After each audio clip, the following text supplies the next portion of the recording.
Hi everyone, let me and my friends explaining about teaching English for second language. And here is the types. The first one is approach encompasses the whole orientation of teaching. Approach is the borders of the tree, making technique the most specific and the method found in the between approach and technique. Approach gives the overall wisdom, it provides direction and set expectation to the entire spectrum of the teaching process. Furthermore, approach sets the general principle to make learning possible. Thank you. Number 1. Student-centered approach. Student-centered approach is learning approach that focus on the learner rather than the teacher. Student-centered teaching is based on the controversial model in which students contract rather than receive or assimilate knowledge. Number 2. Teacher-centered approach. Teacher-centered approach. Learning is the approach of teaching a lesson in front of a classroom in which the teacher actively gives information to the student.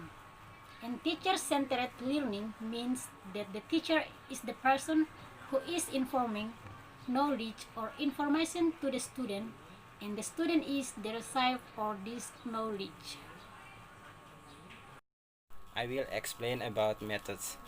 Method is the overall plan for the proper presentation of language material. It is based on the selected approach and procedure. A method is an organized, orderly, systematic, and well-planned procedure aimed at facilitating and ensure student learning. Method is employed to achieve certain specific aims of instruction. To make it as an effective instrument, it should present with certain amount of efficiency and ease. More so than teaching methods aims to achieve greater teaching and learning output, thus saving time, effort, and even money on the part of both the teacher and the learner.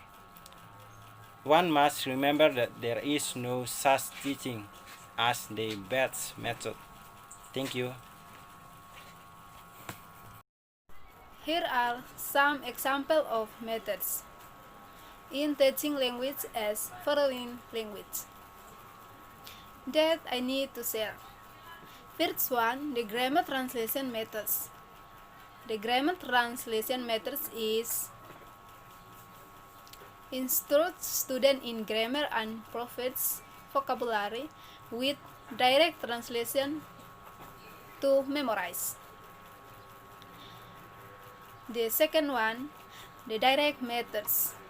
The direct methods is sometimes also called natural methods is a method that evolves using the learner's native language and just use the target language.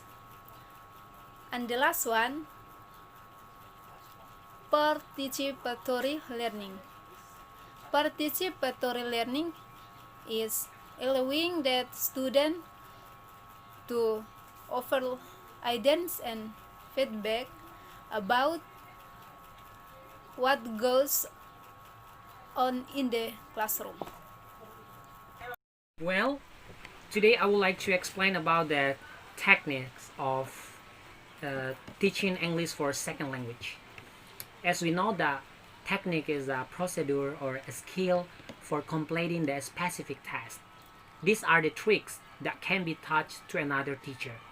Also a lot of the service and workshop. all teachers attend offer the little tidbits of games, activity, and action that teacher can use to achieve certain goals in the classroom.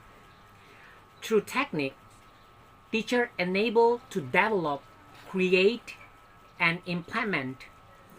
Teacher English language learner can be a challenging problem see to erase from all directions. However, this challenge doesn't make to rub off and into the student.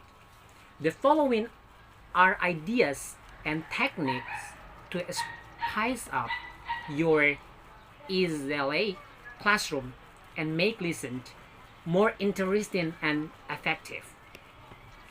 Here, I would like to explain some example about the technique in teaching process.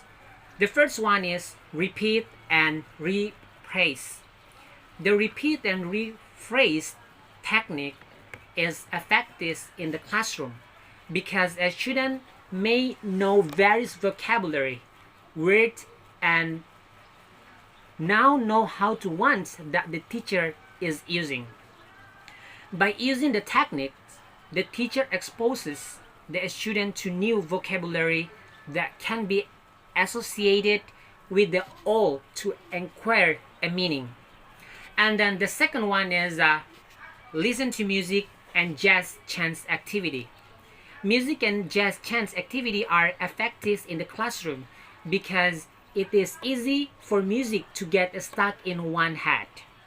The music and jazz chant activities can be used during memorization activities as a means of a participation to learn new words or short concepts, remembering lists, rules, and the like.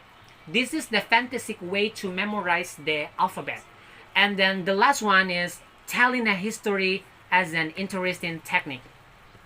As a teacher, I'm gonna be a teacher. Telling a story for a kid is an interesting technique. It is because in their age, listening to a story is an interesting activity, which powerful teaching, and the teacher can influence the kids to be the ones and the she wants. Thank you.